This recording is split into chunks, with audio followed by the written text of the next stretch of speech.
what happened today? Well, it seems as though VITO backed out. Why? I have other news that I just found out. What? So, Tone is actually out of jail. He is? Yes. You have to show like proof of income and stuff like that. Does Tone have any income? Yes, he gets unemployment. Okay, so he does get unemployment. Yeah. Do you happen to know like how much that is or whatever, or in a roundabout amount? I don't know, cause But I'm just gonna ask a real question though, Ileana. Like, is it a possibility that Tone doesn't have the unemployment and he was just maybe lying? What's up, YouTube? I want to once again thank everybody who comes up to me in the streets and shows me real love. Y'all don't even know. It keeps me thankful. It keeps my tank full. Now back to the content. Hello, you have a prepaid call from ILIANA Decay. an inmate at Atlanta City Detention Center. Your account balance is $3.74. To hear the charges for this call, press 2. To accept this call, press 5. To refuse this call, hang up. This call will be recorded and subject to monitoring at any time. Thank you for using IC Solutions. You may begin speaking now. Hello? Hey. Hey, so what happened today? Well, it seems as though VITO backed out. Why? I guess when he heard the details about, you know, what the liability was, meaning that like if you didn't show up to court, basically once it was explained to him that like if anything happened that he would be on the hook for whatever the bond amount is, I guess he decided to just back out. Okay, so what about Nisi? So Nisi, you know, she was blowing my phone up yesterday, and you know, I talked to her and told her, hey, you know, we got this other guy, but you know, if we need you, I'll definitely call you. So when VITO backed out, I went ahead and called Nisi. I spoke to her, but she was like kind of busy at the time. But I spoke to her earlier, so I spoke to her twice today. And she said that, you know, she would be able to do it, that basically something about her grandpa, something like that. But when I talked to her the second time, to be honest with you, she was a little more short. I guess she was busy with her son or something like that. And she said that she would call me back in like a few minutes. And, you know, I never got a call back, of course. So I called her several times and she hasn't picked up since. Okay. But I have other news that I just found out. What? So Tone is actually out of jail. He is? Yes. Have you talked to him? Hold on real quick, Ileana. Okay. No, I have not talked to him. So apparently this may have happened just like a few hours ago. And so, you know, he probably got out, probably didn't have no money, no ride or nothing like that. So I'm not sure, like, you know, what he had from a resource standpoint to be able to either reach out to anybody or even get home, basically. Well, no, he knows how to walk. He knows how to walk from White. He knows how to get to the Bankhead train station. He's walked there before from Bright Street. So. Right. So I mean, the point is, he'll probably definitely be home by like the morning time, or something like that. Because even if he gets to the train station, if he doesn't have any money, I mean, he may try to, you know, jump it or whatever. But you know, I'm sure he doesn't want to go right back to jail for something stupid, you know. Well, knowing him, he'll figure a way to go home. But you could try to call her later or in the morning, or stop by if you can. Yeah, I'm gonna do all the above. I'm gonna do all the above. No, we can. Huh? All right, and then I'll try to call him in the morning too when I get out. sign the bond because that's knowing him. Well, here's the thing, though. So the bonding process is a lot more complicated than what we initially thought. And the bond situation is almost basically like doing an application. Hold on real quick, ILIANA.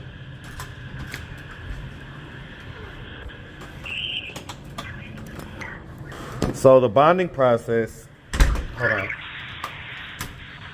The bonding process is almost like doing it's almost like a job application or like an apartment application.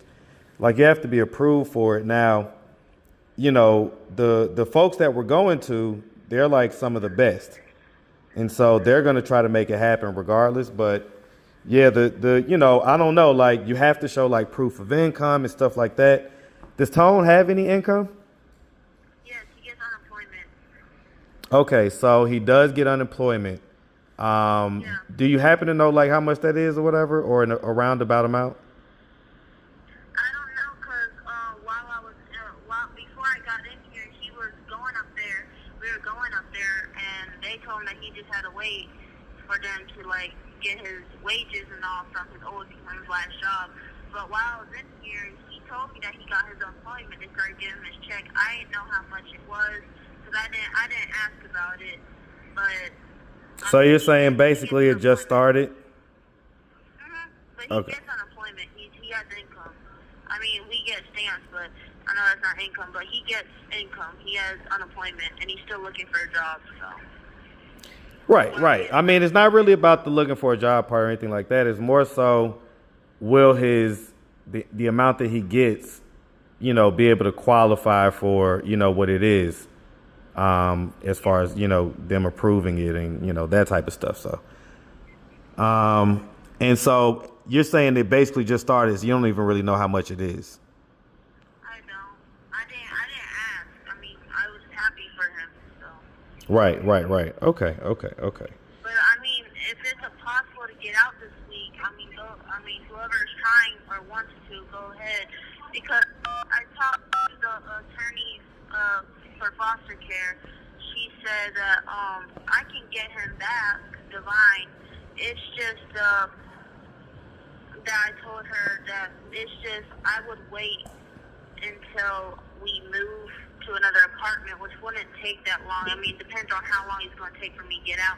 But I would say probably about a month at least if we find a place that we like and they don't, like, I don't know, they don't fall through talking about they take the voucher and then they don't take the voucher. I don't know. But if we find a place, they'll let me, all they're going to do is an inspection. And the lady told me we can get him. All we have to do is prove that showing that we have power, gas, water, really, and that he has a place to sleep. Which he has a place to sleep, because when we move, we already plan on giving him his own room, because he's about to be old enough for that. In the way that he's mature, that he's, you know, advanced. So, what doesn't the current apartment have as far as water, gas, and electric? Because I know Tone was talking about paying the electric bill. Does it have water and gas? We have water, but I feel like because we don't have hot water, I feel like they're probably gonna do something. We don't pay the gas bill only because we didn't see why to pay the gas bill, because we have a thermostat.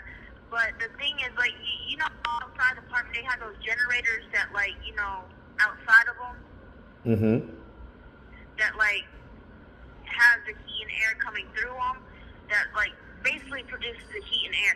So either way, it's like the one outside of our apartment all went out for our apartment. Like we turn on our temperature and stuff, it wouldn't turn on, so we would be wasting money.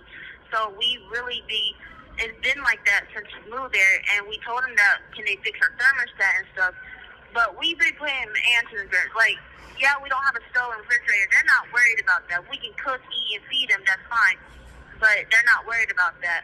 It's the fact that I said the only reason that I wouldn't want him to, like, he can come back. They'll most likely approve us for him to come back. It's just the fact that I feel like, and it's like, it's the fact that knowing DFACs, how more advanced they are in doing these checks, because I know DFACs. I've been in the system. I've been through the adoption process, and going back, like, I know how they are. They would look for hot water, all of that, make sure, like, they really want to make sure everything.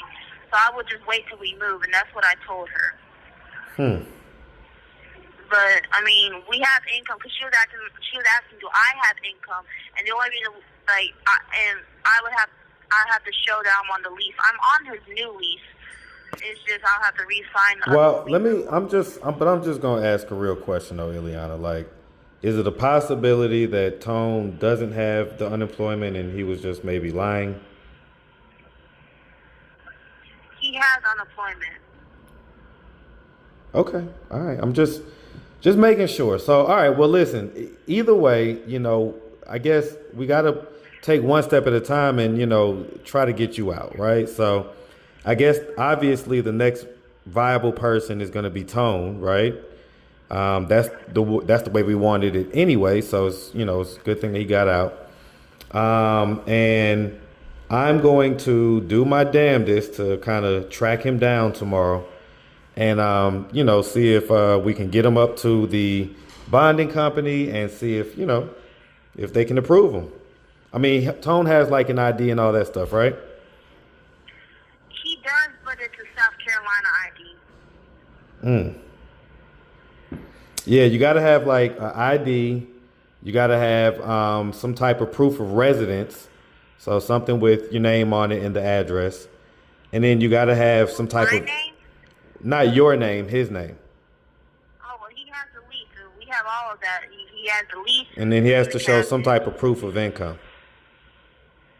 All right. Well, I mean, I don't know how to show proof of income from employment, but he'll figure it out. Well, I mean, unemployment, you should just be able to pull it up on the website.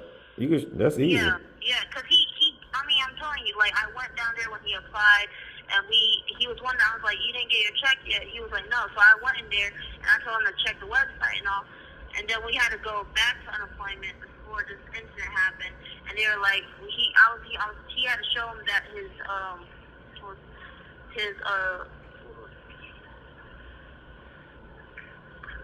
was it called? I forgot what it's called. I guess his check stubs, because I guess the job wasn't putting the right amount that he got. So we showed him the check stub, how much he got, and they said, "You're good. We're just gonna wait." And I was like, "Okay." So I guess when he got in here, I asked him because he was talking about how he was buying stuff and all. I said, "So you got your unemployment?" He was like, "Yeah, it just came in." I said, "Okay." And I think, knowing if he got the unemployment, he has the card.